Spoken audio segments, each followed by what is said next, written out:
Assalamualaikum warahmatullahi wabarakatuh. Tepangaken nami kula Ririn Nur Atifah saking SMKN Setunggal Kasreman, Kecamatan Kasreman, Kabupaten Ngawi. Kula samangke kelas 12 saking jurusan akuntansi.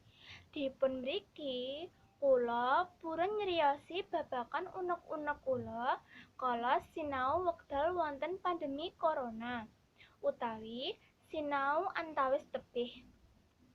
Saderenge nglajengaken videonipun, ampun kesupen nggih ing subscribe, like, share lan komen. Nanging ingkang sae-sae ya. Pandemi corona utawi COVID-19 nyukaaken kathah piwulang pangaos lebet saben sendi kegesangan. Sakunjukan ageng karyawan nglampahi work from home. Uga para siswa lan siswi ugi mindahaken kengungkukan sinau ing griya.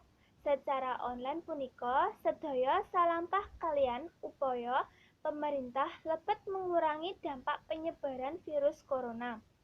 Kirangan kantos benjing menapa wates wekdal-wekdal ingkang ditentukan dening pemerintah. Selain kengungkukan sinau saking sekolah, dhateng griya punika dados upaya katur njagi atawis sosial. Senaos mekaten, boten sekedhik ingkang ngalami beberapa kendala sepanjang dados pemimpin lebet pemontenan sinau online ing griya, bawi saking kendala eksternal puruna internal. Kendala eksternal kirah kathah didominasi dening jaringan internet ingkang boten mendukung utawi kondisinya ingkang lemot. Bahkan ing beberapa daerah kathah ingkang dereng memiliki abrak pendukunge. Kados jejet, dadosipun peksa mengandalkan wande internet katur nglampahi sinau online. Nah, boten sekedhik ugi ingkang lajeng rampung kaliyan dolanan game online.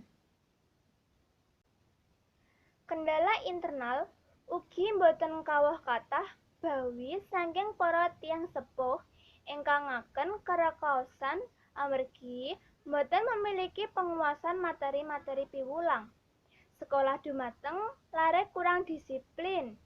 Amarga piyambake sedaya nganggep ing griya antos libur. Kajawi punika ewah-ewahan kawontenan manah utawa mood lare ing sinau online ugi dados hal wigati sanesipun ingkang betah dipunjagi. Amargi jejibahan sekolah ingkang kalangkung kathah dadosipun menimbulkan raos waleh lare. Dipun menika saking sisi tenaga pemucal kados kaliyan nyukaaken materi sinau online dipun anggap kirah rekaos daripada tatap rai ing kelas. Guru rumaos karekaosan ngajak para siswanipun katur aktif, komunikatif, bahkan ing ruang diskusi ingkang sengaja dipun wontenaken. Nah, primen kalian sira eca pundi sinau ing sekolah utawi ing griya secara online? Cekap semanten dipun mriki. Wassalamualaikum warahmatullahi wabarakatuh.